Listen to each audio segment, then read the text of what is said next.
Hello, this is Yannis Varoufakis on behalf of DM25 with an end-of-month review, the month being January 2025. You have heard all about DeepSeek, the Chinese artificial intelligence AI company, which this week changed the global AI landscape, not to mention the $1 trillion losses it caused in the New York Stock Exchange and Nasdaq. DeepSeek is China's response to OpenAI's ChatGPT-4. Its models perform as efficiently as their American counterparts. The difference is that DeepSeek is offered to you, to everyone, for free. How do they make money? Only by selling services to developers, and that compared to OpenAI's services, GPT-4, 5, at a fraction of OpenAI's prices. The gist of DeepSeek's arrival on the AI scene and the carnage in the American stock exchanges is a sudden transition from proprietary to open source technology. It is therefore no great wonder that the moment DeepSeek became the most downloaded app on the Apple Store, it pulverized the market capitalization of the hitherto overinflated US big tech stocks. But how did this happen exactly? How is it that a private commodified service is suddenly offered for free? And does this mean that techno-feudalism is in trouble? To begin with, it's important to note that AI was never a proprietary technology in itself. The underlying code of all AI companies was always open source. What made American AI a quasi-private commodity was the way in which these models were trained using huge amounts of privatized data. Where I say privatized, you should translate stolen data, your data, my data. There was a Google memo that was leaked in 2017 that was widely discussed and refuted, but it was a harbinger for what happened with DeepSeek. In that memo, we read the following words: if an open source large language model, it said, trained for a few $1 million, comes to outperform a proprietary model, then there's going to be trouble. There will be no firewall, the memo continues, even to safeguard OpenAI. That's what happened. DeepSeek pierced the United States AI company's bubble by decommodifying the results of the model's training and doing it at a tiny cost to itself, shifting the results of AI-trained models from behind a paywall to the public realm. Within days since the release of the latest version of DeepSeek, developers around the world started building their own models on top of DeepSeek's. This was the nightmare of American big tech AI service providers who have been offering the results of prompts as a commodity in the form of subscriptions. You see, DeepSeek type applications can now produce high quality translations for free. That's just an example.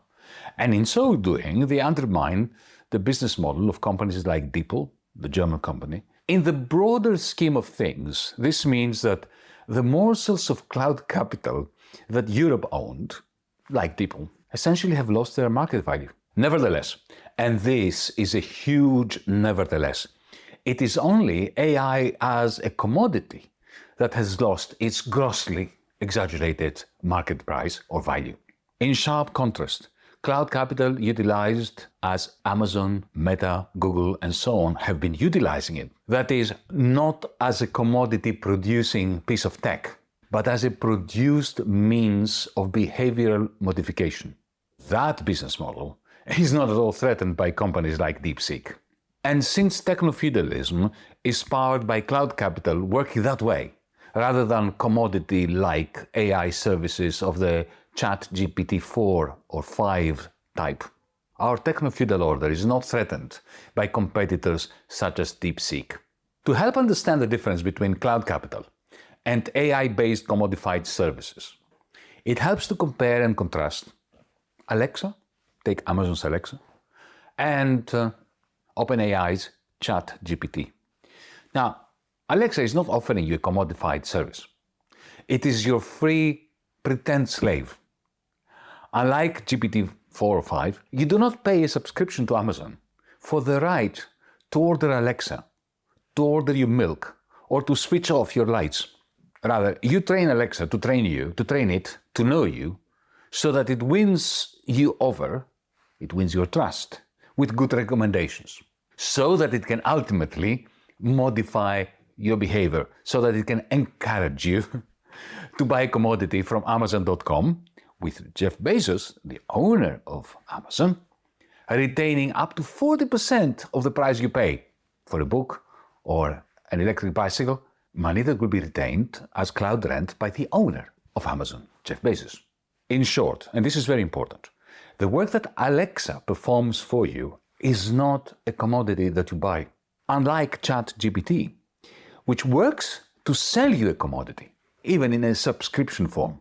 To put it in different words once more, ChatGPT is subject to market competition and therefore vulnerable to companies like DeepSeek. But Alexa is not.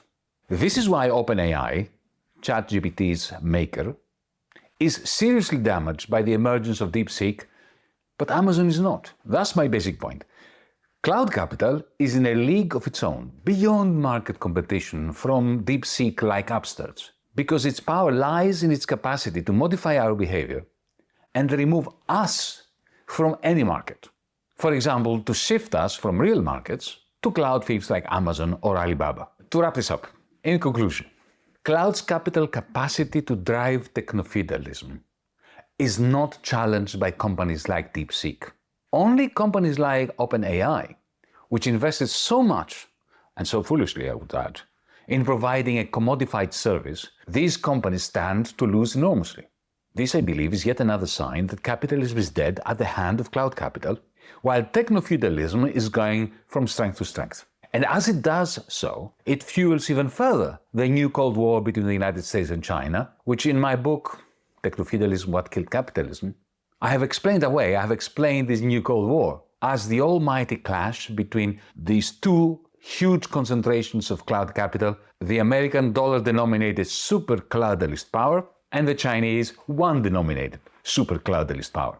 Now, speaking of this new Cold War, which I have argued is mostly fueled by the clash between American and Chinese cloud capital, I wonder what impact DeepSeek's success will have on the United States government. Not just Trump, but the whole gamut of the American state and its government. Silicon Valley and Washington, D.C., until very recently, until DeepSeek's arrival on the scene, they had convinced themselves that America had a huge AI lead over China. Now that a tiny Chinese company has destroyed that confidence by producing on a shoestring better AI tech and services than Silicon Valley had imagined possible. I don't know about you, but I can almost hear the whirring of the cogs and wheels inside the heads of people in authority, both on the East Coast and the West Coast of the United States, as they are thinking, trying to understand, to predict that if, the Chinese can do this out of the blue, as DeepSeek did only 2 days ago, what else can the Chinese do tomorrow?